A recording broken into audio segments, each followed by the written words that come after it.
Perseteruan terbuka antara dua orang doktor hukum di NTT, mengenai pengangkatan staf khusus penjabat wali kota Kupang, kian mendapat sorotan dari masyarakat. Pakar Hukum Tata Negara, Fakultas Hukum Undana, Dr. John Tubahelan, mengatakan bahwa tidak ada pasal yang mengatur tentang pengangkatan staf khusus non-ASN oleh penjabat wali kota Kupang. Considerance mengingat sebagai dasar hukum, hanya mencantumkan UU Nomor 5 Tahun 1996 tentang pembentukan Kota Kupang, tidak memuat pengangkatan staf khusus, maka dapat dikatakan staf khusus tidak berdasar hukum. Sementara itu, Dr. Yanto MP Ekon dosen pengajar hukum di Universitas Kristen Arta Wacana Kupang yang diangkat penjabat wali kota Kupang sebagai staf khusus, dengan santai mempertanyakan kenapa Dr. Tubahelan tidak mempersoalkan saat DPRD Kota Kupang mengangkat Dr. John Tubahelan sebagai tim pakar, padahal menurut undang-undang, yang ada itu tim ahli DPRD bukan tim pakar DPRD. Simak pernyataan Dr. Yanto MP Ekon. Selamat siang Pak Yanto P. Ekon. Bapak. Ya, selamat siang. Ya, Pak, ini apa tanggapan Bapak terkait dengan pernyataan Pak John Tubahelan yang sudah viral di media sosial? Jadi pertama, sebagai sesama akademisi, jelas kita saling menghargai perbedaan pendapat. Ya, perbedaan pendapat. Saya tetap pada argumentasi saya bahwa ketika tidak dilarang di dalam satu peraturan perundangan, maka itu boleh dilakukan. Ya, itu boleh dilakukan. Tapi kalau Dr. John Tubahelan menyatakan harus diatur dalam peraturan perundangan, dan kalau tidak diatur tapi dilakukan itu pelanggaran hukum, ya itu kan menurut Dr. John Tubahelan. Nah, tetapi saya mau katakan bahwa banyak hal yang tidak ada di dalam peraturan perundangan. Ya, sebagai contoh saja, ya di dalam peraturan perundangan yang berlaku tentang DPRD itu dikenal itu tim ahli fraksi DPRD. Tetapi Pak John Tubahelan ya bersama saya pernah menjadi tim pakar DPRD Kota Kupang. Pak John Tubahelan tidak keberatan. Nah, oleh karena itu saya yakin bahwa kalau misalnya Dr. John Tubahelan itu staf khusus, maka pasti ya dia membenarkan. Gitu. Kalau dia staf khusus dia membenarkan, tapi kebetulan karena dia bukan staf khusus, makanya kemudian dia melakukan kritik terhadap kedudukan kami sebagai staf khusus. Nah, hal yang sudah saya buktikan dalam tulisan itu adalah hukum dan fakta. Jadi hampir sebagian besar kepala daerah di Indonesia itu ada staf khusus. Dasar hukumnya adalah terimplisit di pasal 65 ya Undang-Undang Pemerintahan Daerah. Ayat 1 itu adalah menyelenggarakan pemerintahan daerah dan seterusnya. Tugas ini juga ada pada pejabat wali kota sesuai dengan SKP Angkatan dalam Menteri Dalam Negeri. Ayat 2-nya untuk melaksanakan tugas tersebut, maka kepala daerah dapat menetapkan perda bersama DPRD, menetapkan peraturan kepala daerah atau keputusan kepala daerah. Staf khusus diangkat berdasarkan keputusan kepala daerah. Untuk apa? Untuk membantu kepala daerah menyelenggarakan pemerintahan.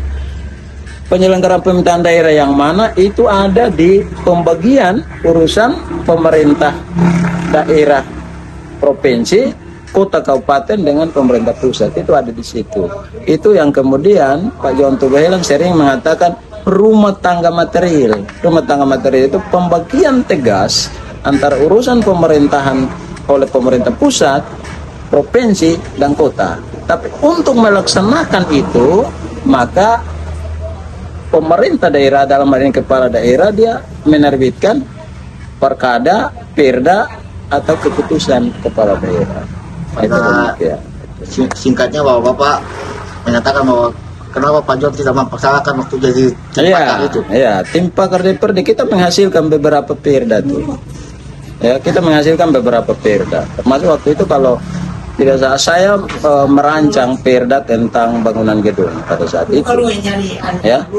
Tuh, di dalam coba dicari securuk Pak John Tubahelan cari aturan tim pakar itu di mana sih?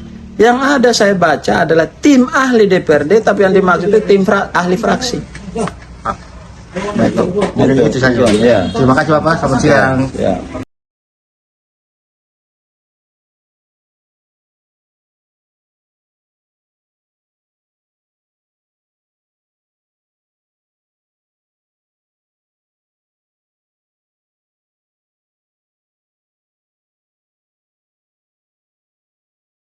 Nah, selamat siang. Bapak ini sebagai praktisi hukum, Bapak melihat pendapat hukum antara Pak Yanto dan Pak Dr. Tubaheran ini pendapat Bapak seperti apa? Saya tidak merespons pendapat dari John Tubaheran atau pendapat dari Pak Yanto Ekon. Tetapi saya mau menyatakan begini. Jika kita bicara tentang unrecognized authorized death atau di ruang abuse of power, maka aturan itu harus ada. Aturan itu harus ada, baru bisa aturan itu dilanggar. Baru bisa dikatakan sebagai suatu perbuatan melawan hukum. Nah, ketika kita masih semester 1, ini baik-baik ya, yang sarjana hukum. Itu kita belajar tentang asas nullum delictum. Nullum delictum nulla puna sine regia previa atau previa punale. Artinya bahwa sudah ada satu aturan yang mengatur tiap dulu, baru aturan itu dilanggar, sehingga bisa disebut ada perbuatan melawan hukum. Nah, kalau yang dilakukan oleh wali kota dalam kedudukan Saudara Yanto Ekon sebagai staf ahli, kalau tidak ada aturannya, lalu bisa kita katakan aturan apa yang dilanggar? Bagi saya tidak. Bagi saya akan lebih tepat kalau kita bicara di dalam konteks otonomi daerah. Ingat bahwa kabupaten dan kota itu daerah otonomi daerah, bukan provinsi. Provinsi tidak otonom. Maka kalau seorang wali kota, seorang bupati, dia mengangkat staf ahli, dia tetap tunduk pada undang-undang tentang otonomi daerah dan benar tindakannya. Begitu. Sehingga saya tidak secara langsung mengamini, membenarkan pendapat dari saudara atau Pak Yanto. Nah, tetapi konteks ilmunya, ilmu hukumnya adalah memang harus ada satu aturan terlebih dahulu yang mengatur bahwa tidak boleh mengangkat ahli. Nah, dan ternyata ahli itu diangkat oleh Bapak, baru bisa dikatakan melawan hukum atau tidak ada dasar hukum. Lalu ini aturan tidak ada. Aturan tidak ada, Nah, jadi mau buat apa? Apa yang dilanggar? Apa yang dilanggar? Semuanya dalam kerangka otonomi daerah. Nah, jadi ketika kita mau beropini, ya, sebagai ahli ya, kalau menurut saya, ya sebaiknya jangan menempatkan posisinya cuma sebagai pengamat. Kalau sebagai pengamat ya kita omong-omong saja. Ya, kalau sebagai ahli yang beropini, bikin opini secara tertulis. Ini opini saya, Pak Wali. Ya semacam itu. Nah, jadi bukan hanya kita asal omong-omong saja, tidak. Nah, cukup Pak. Oke, baik Pak Masyar, terima kasih untuk pencerahan hukumnya. Selamat siang. Ya.